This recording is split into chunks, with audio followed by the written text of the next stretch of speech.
Friends in Christ, Pastor Brian here.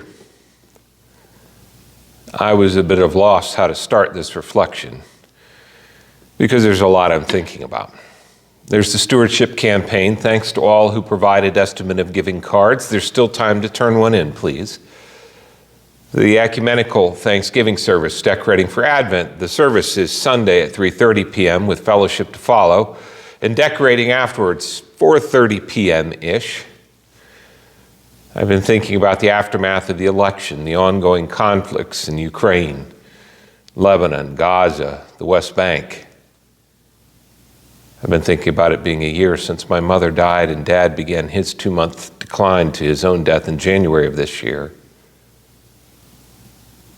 I went back and I looked at what I wrote about this time last year and surprisingly found some things that still speak well to us today. So with due credit to myself, here are my thoughts.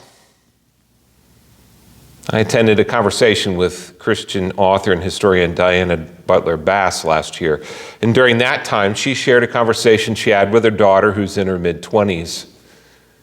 Her daughter asked her in relationship to everything going on in Israel, Gaza, the West Bank, whose side she was on. Diana Butler Bass's reply was, I'm on the side of not killing people attending a concert, sitting at their breakfast table. I'm on the side of not chopping people up. I'm on the side of not bombing civilians. I'm on the side of not cutting off medical supplies, food, and water. After thinking a moment, her daughter replied, I'm on that side too. I continue to be thankful for the reminder in Diana Butler Bass's reply that we follow a Jesus who cuts through the Gordian knot of our lives by redefining the rules.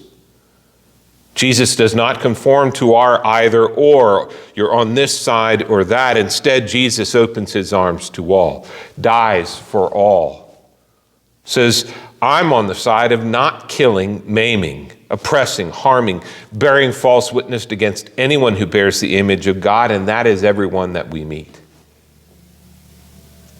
As Christians who happen to be Lutheran, we should be especially suspicious of anyone who tries to make things black and white, especially when it comes to people. We know better, don't we? We are all saint and sinner in an intertwined mess. And our only hope is in the Christ who loves us so completely. The sinner is drowned in that love, and the saint is raised up by his Spirit. May we all live that way.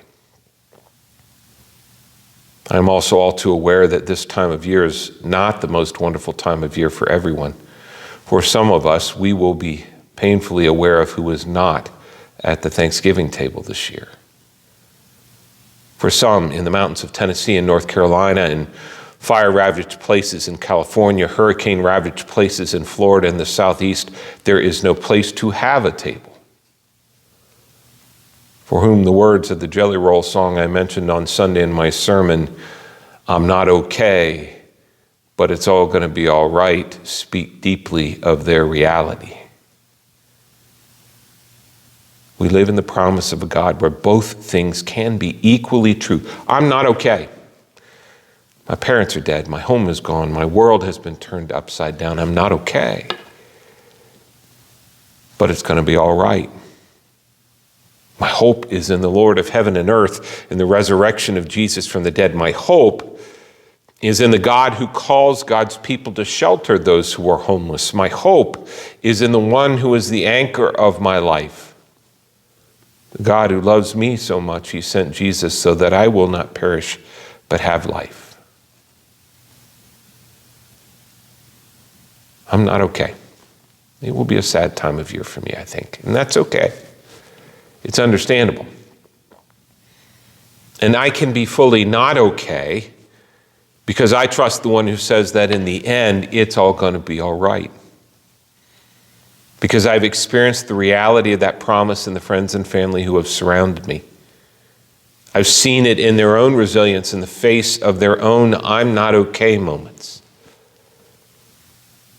I guess what I'm thinking today is that I'm glad that I worship the God who is all of those things for me.